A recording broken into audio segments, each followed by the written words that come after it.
After some time, Rinia is serving everyone tea. Arthur takes a sip of the tea and wonders what sort of deviant magic allows for a space to be bigger inside than it is outside.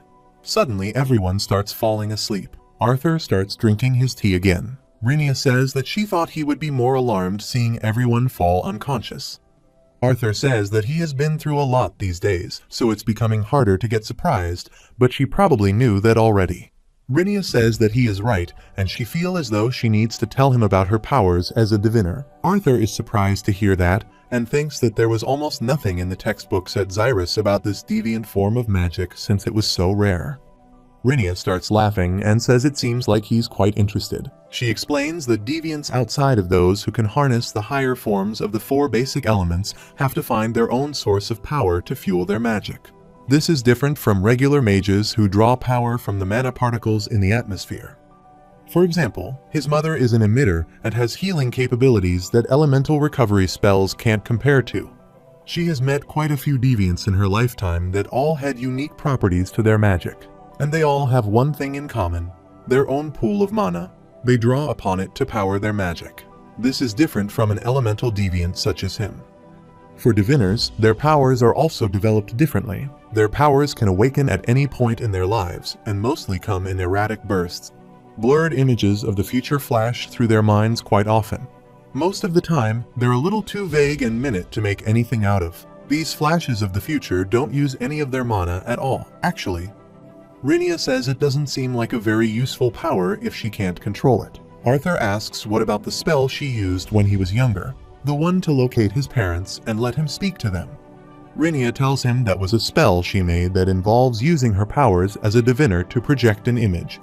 She tells him that true divination is reading the future, knowing when and where something is going to happen. Arthur says that he doesn't understand. Rinia tells him that the diviners shorten their own lifespans each time they choose to consciously look into the future. That is the true power of a diviner. Everything else is just a collection of useful little spells that can't be considered anything more than hat tricks. Rinia asks if he remembers earlier when she mentioned Virian's wife. Arthur says he does. Rinia says that her name was Lania, and she was also a diviner, one much more powerful than her, and her unconscious divinations and prophecies would be much longer and more detailed than hers. Coupled with her beauty and grace, she held the envy and admiration of every female elf of their generation. She was the pride of their kingdom, and the citizens idolized her. After she and Virian fell in love, they got married in a beautiful ceremony.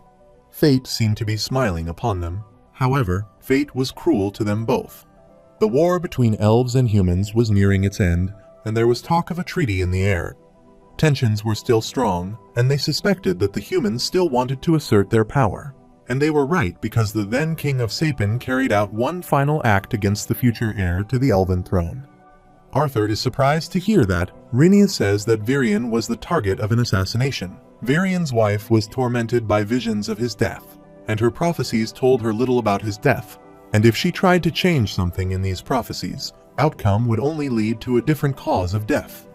Virian only knew the toll it was taking on his wife, and begged her to stop, but she continued behind his back out of desperation. When she looks into the future just once, she can feel the days, weeks, sometimes months, drain out of her body. Lania did it almost every day for the one she loved. In the end, she was able to keep Virian alive long enough for the current King Glader to stage a revolt and take down his father to end the war. Lania succeeded, but she burned up so much of her lifespan in the process and died a few weeks later in his arms. She hated Virian for a long time because of this, and she hated her sister for leaving her behind in this vast world. Arthur is surprised to hear that. He looks at Virian and thinks that Virian is always so cheerful and loves joking around. He never would have thought that he had such a tragic past. Sylvie wakes up and sees that everyone is asleep. Rinia tells Arthur that she doesn't want his sympathy because she has used the same powers as the one who eventually killed her sister to look into his future. Arthur asks why. Sylvie jumps on Arthur and glares at Rinia. Rinia says that it seems like his bond can sense he's a little bit troubled. Arthur says that their emotions are connected. She tells Arthur that she was getting glimpses of his future before she even met him or his bond for the first time. Arthur asks if that is common. She tells him that never happened to her before. Rinia tells Arthur that a new era is coming and seems to be at its epicenter. He asks why him. She tells Arthur that this is a tricky question and that telling him too much right now can affect the outcome. But telling him too little defeats the point of her search for a better outcome. Arthur asks if she is sacrificing her lifespan for this, and he asks if Virion knows. Rinia smiles. She shakes her hand and says she has lived long enough so she might as well use it to help the future, but it seems like by looking into his future, she might have made some rather troublesome enemies and hence the remote hideout. Arthur is about to say something, but she stops him and says that it was her choice. She tells Arthur that he will face many hardships. Whatever future he decides, that will remain constant. There will be enemies and obstructions in his path, so he needs an anchor and an end goal. She asks Arthur what he wants to accomplish in his life. That will be what determines his path. She tells him that she will leave him with two things. One is that people do bad things for good reasons, so don't take things at surface level. And two, often, the most dangerous enemy isn't the one on the throne, leading the forces, but the abandoned soldier who has nothing to lose. Rinia apologizes and says that she can't tell him more. Arthur asks what if he fails to make the right decision. She puts her hand on his shoulder and says sometimes the right choice isn't always the best choice. Arthur starts pondering. Rinia tells him to get some rest before going back tomorrow. Meanwhile, Lucas is standing in the woods with some students. Lucas is holding a drug in his hand and asks if this is the drug they gave Marquois. Charles replies that Marquois took it willingly. His body couldn't handle it. Lucas asks if he hasn't tried it yet. Charles turns his head in disappointment. Lucas asks if he wasn't even chosen to take this, and he starts laughing and says that it is embarrassing. Lucas thinks that their cores are weaker and the drug will kill them the moment it enters their system. Charles gets angry at Lucas and tells him to take the drug. There's so much more they need to do before tomorrow.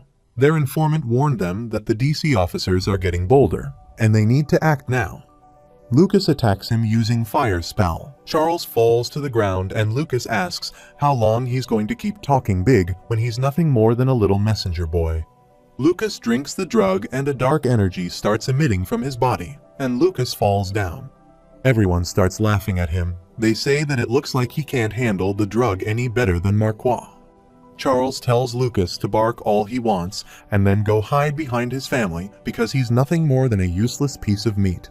He stomps on his head and says if he's going to die, then be quick about it and stop wasting their time. Lucas grabs his leg and starts burning him. Charles starts screaming in pain. Lucas throws him away and he hits the tree. Lucas is emitting a mysterious dark aura. He remembers his conversation with his brother. Lance Baron asked him if he thinks he is good enough to waste time on starting meaningless fights and wasting thousands of gold on trying to make his pathetic self stronger, or if he's going to finally try on his own. Lucas starts grinning. He starts laughing hysterically. The other students start trembling with fear. One of them starts running away. Lucas attacks him and burns him to crisp. The other student runs towards Juno to save him, but it's too late. She gets furious and attacks Lucas using her water bullets. Lucas's fire is so strong that he starts evaporating the water. He rushes towards her and grabs her by the throat. Blood starts coming out of her eyes and nose. Lucas says he just wants them to know that he's stronger than Marquois. Lucas chokes her to death and turns his attention to Charles. Charles starts crying, and Lucas tells Charles to try and call him a useless piece of meat again. Charles starts screaming, and there's a huge blast. In the morning, everyone is sitting on the table and Rinia is serving them food. Sylvie is disappointed to see the food. Rinia smiles and says it looks like the calming herbs she put in the tea last night were a tad too effective. She didn't think it would knock everyone out like that. Alduin says it is all right. They probably needed it. Virion grabs his head and says that he had urgent business he wanted to attend to. Rinia asks did it have something to do with Sweet Tesher reducing a rather large portion of the castle that Alduin and Muriel spent years renovating into a pile of. Virion puts the food in her mouth and says these vegetables are great. She should try some. Rinia puts something on the table. She tells Tess that this should help in keeping her beast will in check. Tess opens the box and sees a bracelet. She wears the bracelet. Alduin thanks Rinia for always looking out for Tess. Rinia says it's her pleasure. After some time, she points at a door and says this should help take Arthur and Tess back to Xyrus City. Arthur says he thought that teleportation gates had been around since ancient times and were under tight regulation by the kingdoms.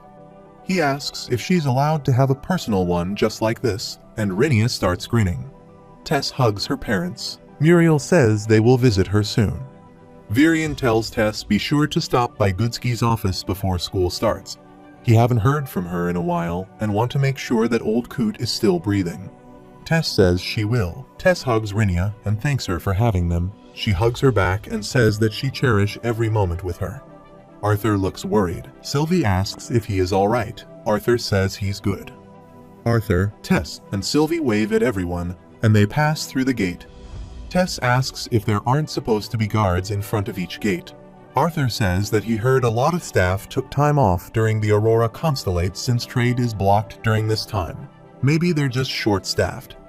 The sky is filled with bright colors. Tess says no matter how many times she sees it, the Aurora Constellate really is amazing from Xyrus. Sylvie tells Arthur that the sky is still broken, and they reach outside Arthur's home. Sylvie starts running to open the door. The door opens, and Arthur is surprised to see Jasmine there. Jasmine says it is about time he showed up. Helen and Durden are also there. Helen tells Arthur that she can hardly recognize him. Durden says that he's grown. Adam tells Durden to stop acting all cool. He asks Arthur if he noticed something different about this bear. Arthur is surprised to see his new hairstyle. Adam says at first he thought he was copying him, but it turns out he was the inspiration for this horrific thing. Angela rushes and hugs Arthur. She says that he has gotten even cuter. Tess is jealous to see that. Angela hugs Tess and says she's the cutest little elf. Reynolds starts smiling and says they should let them in now. Ellie tells Arthur that she is glad he didn't come back half dead this time. Ellie grabs Tess's hands and says hello. Everyone starts going inside. Tess says that she only planned on stopping by to say hello before heading back to school. There's a lot of student council work that she missed, and she also has to see Director Goodsky. Arthur asks if she is alright. Tess starts smiling and says she just wanted to get her to help her adjust to this since it seems like she will have it on for a while, and as the president, she shouldn't be here having fun when even Lilia is still at school. Arthur thinks that he told Gramps he would stay with Tesha since most of her magic is suppressed right now. Tess punches Arthur and says that she will be fine. Arthur says okay, but don't work too hard and get some rest. Her monocore is still a little unstable. Alice gives Tess her shawl and says if she must go, then at least keep herself warm. Tess thanks her and leaves. Everyone waves goodbye. After some time, everyone is drinking and eating. Adam says it is a shame that the princess had to leave, but the night is young, and for once, he doesn't have to share a bedspread with Durden. Jasmine tells Arthur that she was worried about him when she was away. Helen takes her away and says this is her 23rd time telling him that. Arthur starts smiling nervously. He goes outside with Helen to get some fresh air. Helen says that she heard that he has taken over the torch in his father's role of worrying his mother. Arthur says it seems to be the one skill that he keeps on getting better at without even trying. Helen tells him that he is made for bigger things. She tells Arthur to stay anchored and always remember what he is fighting for. Arthur remembers that Rinia also told him the same thing. Arthur asks if she is drunk, too. She starts smiling and says, maybe. Helen gets up and says that she's just a little worried about the discovery of the new continent. Helen says she's going to go back inside to keep her teammates from possibly burning this place down. Arthur says he will go up in a bit. Helen winks at Arthur and says that he should sneak back up to his room and get some rest.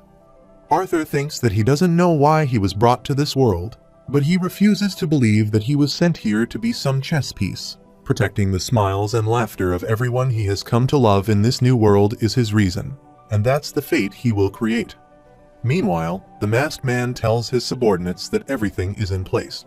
Everyone is wearing black uniforms, and they are on their knees. The masked man summons a lot of monsters through a portal and says let the attack commence. Meanwhile, at Xyrus Academy, Kai is holding a crystal in his hand. Theo asks if it's done yet, and Kai replies, almost, just waiting for Doradria to come so he can activate it.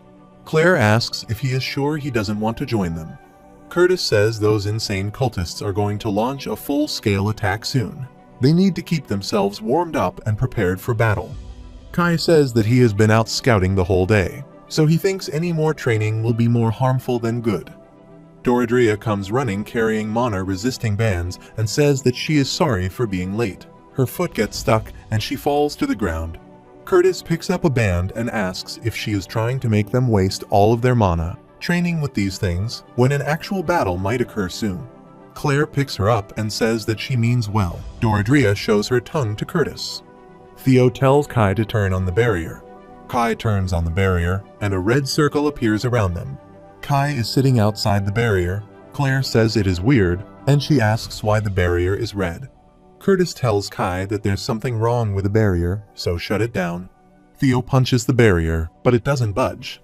Kathleen says there's an emergency kill switch somewhere around here. Claire starts looking for the switch on the ground. She picks up a tile, and everyone is shocked to see that the switch has been destroyed. Suddenly, the barrier opens up from behind, and numerous enemies enter it. Claire tells everyone to get information. Theo, Dronzer, and Curtis get in front and start attacking the enemy. Claire uses her fire magic to take down numerous people in one attack. She tells everyone that they have to get outside through the opening and help Kai. Lucas gets annoyed and says she still doesn't get it. Lucas arrives there and tells everyone that Kai is the one who trapped them all in here. Dronzer says that he is lying. Lucas says he has no reason to lie when he can squash them easily like bugs. Lucas rushes towards them and attacks everyone at the same time. Claire attacks Lucas using her fire, but Lucas also attacks at her with fire. Dronzer barely tackles Claire and saves her from getting burned. Claire notices an opening in the barrier. She thinks that Dronzer's mana resistance bands must have interfered with the formation of the barrier.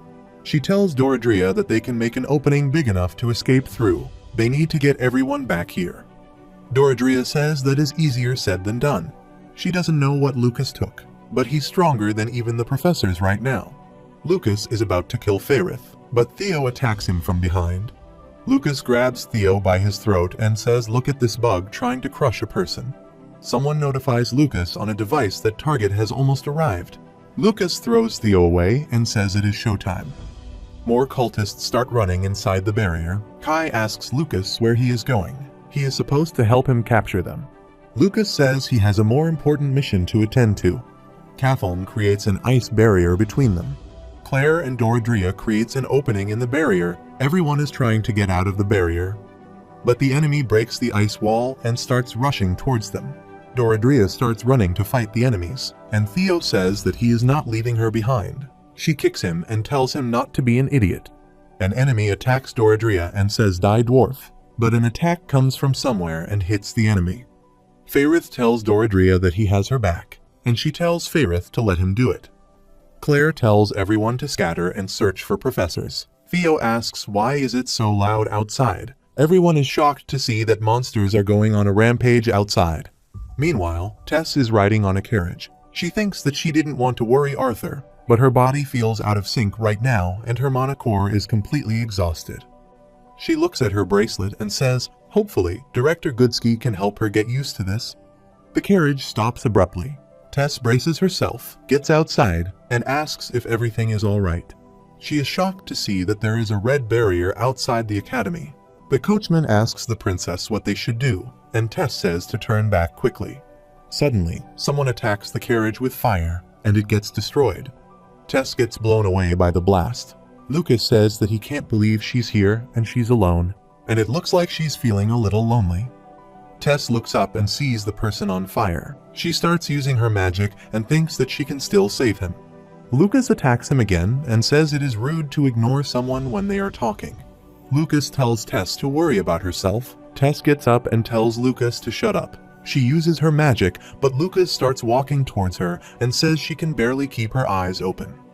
Tess thinks that Rinia's bracelet is keeping her beast's will in check, but it's also limiting her magic. Lucas grabs her by the collar and tells her to stay nice and pretty like this, and that maybe she will even end up liking him more than that pathetic boyfriend of hers. Tess says the fact that he's not killing her right away means that she's not his target. Lucas throws her on the ground and says that she doesn't know anything. Tess starts trembling and says that she didn't know his inferiority complex has reached a new level.